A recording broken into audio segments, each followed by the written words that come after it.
My Uncle Don had always preferred the solitude of Michigan's countryside to any crowded city. So, when he retired early from construction, it was no surprise to the family when he bought a quiet, secluded farm on Old Mill Road, just outside a small town called Fairwater. 40 acres of peaceful pastures and dense woods. It was the kind of place folks dreamed about. Yet, from the moment I first visited, there was something subtly unsettling about the place, particularly the woods bordering the property. Every summer, starting when I was 14, I'd help Don with chores around the farm. Most days were spent fixing fences, feeding livestock, or mending equipment. But each evening, as the sun dipped below the horizon, I'd catch Uncle Don watching the woods warily, as though expecting something to step out from the shadows. When I finally asked him about it one afternoon, he seemed hesitant, quietly sipping iced tea and staring toward the tree line before answering. "Folks around here lose livestock," he began slowly. "Most blame coyotes or even wolves, but nobody finds any evidence. They just vanish." He went on to explain how, for years, he'd seen large, strange tracks around his fences, footprints bigger than a man's hand deeply pressed into the soil. Each print had claw marks, impossibly long and precise, unlike anything he'd encountered before. The local sheriff dismissed it, warning Don that it was best left alone. One late afternoon in September, while repairing a fence line close to the woods, Don discovered fresh tracks leading into the dense brush. Something compelled him to follow, driven by curiosity or perhaps frustration at the unanswered mysteries. Deep in the underbrush, he stumbled upon a bizarre clearing. Trees were snapped cleanly, almost as if something had torn them apart in a rage. In the soft earth, more of the large clawed footprints were scattered everywhere. Alarmed, Don snapped pictures and hurried back to the farm. That evening, he showed me the photos over dinner. I stared at the broken trees and massive prints, feeling a chill creep down my spine. "Tomorrow night," Don said quietly, "we'll keep watch." I didn't sleep well that night, my dreams filled with shadows lurking at the edge of vision. The next day, we set up an old deer stand, overlooking the pasture near where Don had found the tracks. We waited in uneasy silence as dusk faded into night. For hours, nothing happened. The cattle grazed peacefully, oblivious. Then suddenly, around midnight, a low, resonating growl drifted across the field. The cattle immediately became restless, stamping nervously, their eyes rolling in panic. My pulse quickened as the growl echoed again, closer now, vibrating deep in my chest.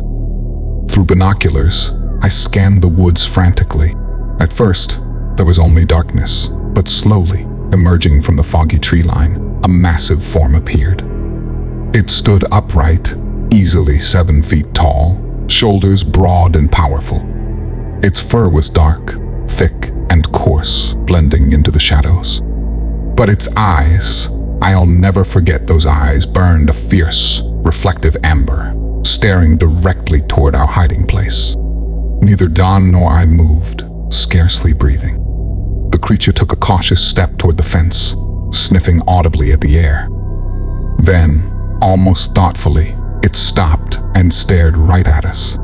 For a terrifying second, it felt as though it knew we were there, knew exactly where we hid.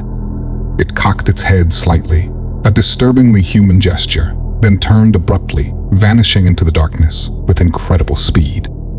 We stayed hidden for another hour, afraid to move or speak. At dawn, we examined the fence and found deep claw marks freshly etched into the wood. Whatever it was had come close, much closer than we'd thought. After that encounter, Don fortified his fences with reinforced steel and installed floodlights around the perimeter. He kept a loaded rifle by his bed, though deep down, we both doubted how effective it would be against something so massive. In town, whispers persisted. Old-timers spoke in hushed tones of creatures lurking just beyond the borders of civilization. They talked of disappearances, both animal and human. Authorities always dismissed these tales, labeling them folklore or exaggeration. Yet privately, everyone seemed wary, avoiding certain areas after dark. Months passed, and while we never saw the creature again, signs persisted. Don would occasionally find new tracks, always around the fence line, always huge and purposeful, as though something watched and waited patiently. Neighbors quietly admitted their own sightings, describing shadowy figures in their fields at dusk, eyes glowing fiercely, glimpsed briefly before vanishing silently into the forest. Eventually, Uncle Don stopped discussing it entirely. The subject became taboo, a quiet understanding that whatever shared those woods wasn't something we could control or even fully comprehend. Don still lives there, though more cautiously now, his simple dream of peaceful retirement forever changed by a dark presence that haunts his farm's borders. As for me, I rarely visit after sunset, wary of what might step out from the shadows. I've seen enough to know that something unnatural dwells in those Michigan woods, something hidden intentionally from the world. And whatever secrets those trees hold, I'm convinced they're better left undiscovered. When I took a summer job as a forestry lookout in the remote northern woods of Michigan, friends warned me about loneliness and boredom. Truth be told, isolation was exactly what I was after. The job seemed simple enough: live in a small watchtower, monitor the forest for signs of wildfire, and radio in any unusual sightings or emergencies. My nearest neighbor was miles away, and civilization was just a distant memory. For the first few weeks, life was serene, the solitude a welcome escape from the hustle of everyday life. But the tranquility abruptly ended one warm evening in early July. I'd finished dinner and was conducting my usual twilight scan of the surrounding forest from the top of the tower. Below stretched an endless sea of trees, their tops brushed in shades of gold by the setting sun. As darkness slowly settled, the radio crackled sharply, shattering the silence. "Tower 4, this is base. We've received reports of unusual lights near your area. Can you confirm?" I glanced around quickly, surprised. "Nothing visible yet," I replied, curiosity piqued. "But I'll keep watch." A few moments later, I spotted something odd, a rhythmic, pulsating glow deep within the forest. The lights flickered gently, too low and controlled to be campers or hikers. The longer I watched, the more certain I became that someone or something was signaling deliberately. Concerned that someone might be lost or injured, I grabbed a flashlight and decided to investigate. Descending the tower, I followed a narrow trail into the thickening twilight, guided only by the distant glow and my growing unease. The woods quickly closed around me, dense and eerily silent. Not even the insects made a sound, as though nature itself was holding its breath. After several minutes, I neared the ridge where I'd seen the lights. Now they were brighter, more defined, hovering strangely close to the ground. I approached cautiously, heart pounding, but found no source, no people, no fire, just an unnatural luminescence floating among the trees, pulsating softly like a heartbeat. A sudden rustle snapped my attention away from the lights. My flashlight beam swung sharply, slicing through the shadows to reveal a massive figure standing silently between two trees, not 15 yards away. Its form was enormous, towering well over 7 feet, shoulders broad and powerful. My blood froze when I saw its face, clearly canine, with a sharply defined muzzle and upright, pointed ears. Intelligent eyes glowed an unnatural crimson, reflecting my flashlight's trembling beam. My heart hammered wildly, instincts screaming at me to flee. Yet, terror held me rooted. The creature stood utterly motionless, regarding me with calm curiosity. There was no aggression, only the eerie intensity of something carefully studying an intruder. Behind me, the strange lights continued pulsing, faster now, as though communicating silently with this impossible figure. Slowly, cautiously, I stepped backward toward the trail, refusing to break eye contact. My mind raced, recalling stories whispered around local bars, sightings dismissed by officials, hushed up and quickly forgotten. Could this creature be linked to those rumors? Something hidden deliberately from public view? Finally reaching the trailhead, I turned and sprinted desperately back toward the safety of my tower. I didn't dare look back, fearing I'd find the creature close behind. Once inside, I locked the door securely, clutching the radio and breathlessly relaying what I'd seen. Base, predictably, dismissed my account as imagination or paranoia, attributing the lights to reflections or swamp gas. But I knew better. I'd seen the intelligence in those glowing eyes, felt the raw power radiating from that massive form. That night, sleep eluded me completely. Each time I closed my eyes, the image returned, the creature standing silent and watchful in the darkness. The following days passed in nervous vigilance. Every rustle, every snap of a twig sent adrenaline coursing through my veins. Locals eventually confirmed what officials would not, quietly sharing their own encounters. I learned that similar sightings had occurred for years, each carefully suppressed, leaving residents fearful and suspicious. One afternoon, a seasoned hunter named Earl stopped by the tower, hearing of my experience through local gossip. He described nearly identical encounters, creatures lurking near old trails and abandoned logging camps, always watching silently, never openly aggressive but undeniably threatening. "You best leave it alone," Earl advised grimly. "Things out here aren't meant to be known. Government folks show up whenever there's talk, making sure nobody digs too deep." His warning echoed the sheriff's advice given to Uncle Don at Old Mill Road. It felt all too familiar. Officials dismissing credible accounts, discouraging investigation, quietly allowing the mystery to persist unchallenged. I resigned from the lookout position shortly after, unable to endure the solitude or the feeling of constant unseen eyes. But the experience changed me profoundly. There was something ancient, intelligent, and hidden living within those woods. Something protected by a veil of secrecy and silence. Those strange lights weren't a random occurrence. They were a signal, a warning, or perhaps a message I was never meant to decode. I moved away, but sometimes late at night, the memory returns vividly. I see those glowing eyes, hear the eerie silence of the woods, feel the unspoken tension of being in the presence of something that defied reason and reality. Others still watch those forests, residents wary but silent, afraid to challenge the quiet conspiracy that conceals the truth. Whatever inhabits that shadowed wilderness is powerful, intelligent, and remains carefully hidden, known only by those few who have dared venture too close. My friend Sam was always hunting for adventure. Ever since childhood, he'd been the kind of guy who disappeared into the wilderness for days on end, returning with wild stories and a fierce glow in his eyes.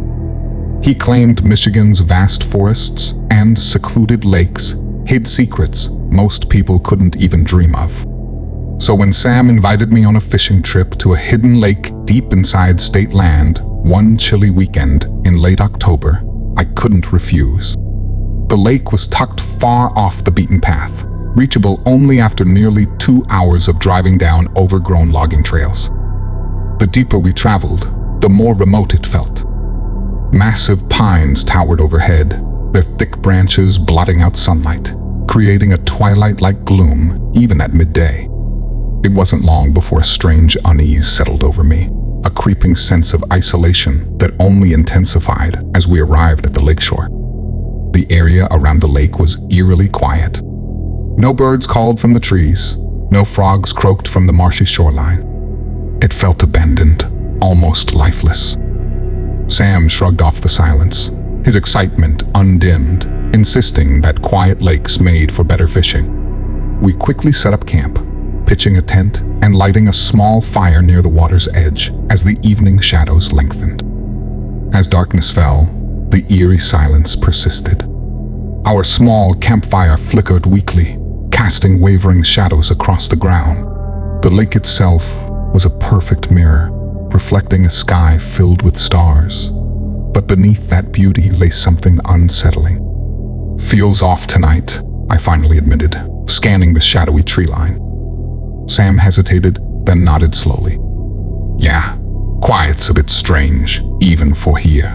Before either of us could speak again, a deep howl split the air, resonating powerfully from somewhere beyond the lake. It echoed chillingly across the water, primal and unfamiliar. Sam's eyes widened, and for the first time, uncertainty flickered across his face. "Coyotes?" I asked nervously, though it sounded unlike any animal I'd heard. Sam shook his head slowly, his gaze fixed across the lake. "No way. That's something bigger." A heavy silence followed. Then, as if responding, another howl rose from the opposite direction, this one lower, deeper, almost vibrating the air around us. It felt intentional, as though communicating something we weren't meant to understand. Minutes passed uneasily. Neither of us spoke, both listening intently, senses alert. Suddenly, Sam stiffened, whispering urgently, "Look there, across the water." I turned quickly, pulse quickening. In the pale moonlight, reflecting off the lake, a figure had appeared at the far shoreline. It stood tall and upright, unquestionably humanoid, but covered head to toe in thick, dark fur.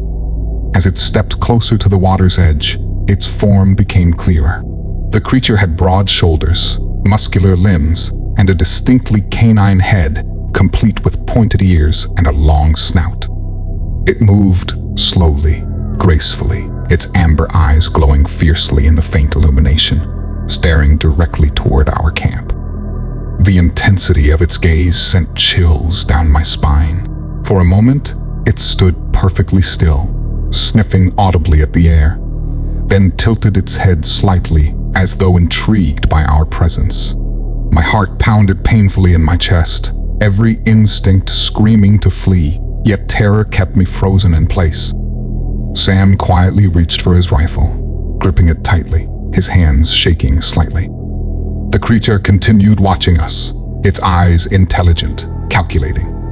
Without warning, another howl erupted from the trees behind our camp, impossibly close, louder and deeper than before.